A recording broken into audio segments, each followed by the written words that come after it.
Hello student, welcome to Indian book study. আজ 14 ফেব্রুয়ারি 2025।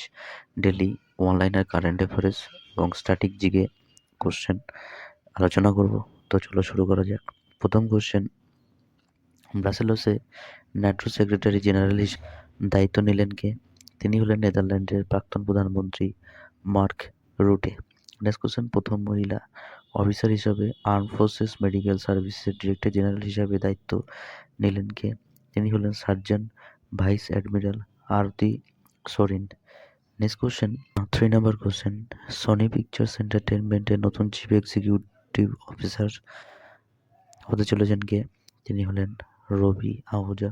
4 নম্বর question, রাষ্ট্রীয় ইস্পাত নিগম লিমিটেডের চেয়ারম্যান ও ম্যানেজিং ডিরেক্টর হিসেবে দায়িত্ব নিলেন কে? তিনি হলেন অজিত কুমার সাক্সেনা। 5 নম্বর কোশ্চেন, নিজেদের রাজনৈতিক দল জনস্রোত চালু করলেন কে? তিনি হলেন রাজনীতিবিদ তথা সমাজকর্মী প্রশান্ত কিশোর।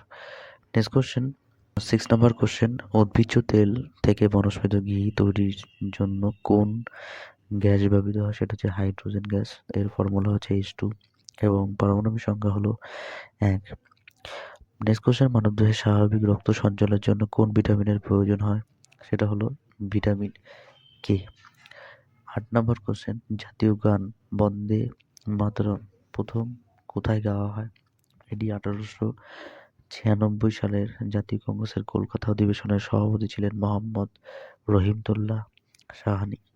নেক্সট কোশ্চেন, কোন বছর ইকোলজিক্যাল টাস্ক ফোর্স প্রকল্প চালু করেছিল? সেটা হচ্ছে 1982 সালে। নেক্সট কোশ্চেন, কোন সনদ আইনের মাধ্যমে প্রথমবারের মতো শিক্ষার জন্য আর্থিক বরাদ্দ করা হয়? সেটা হচ্ছে সনদ আইন 1813।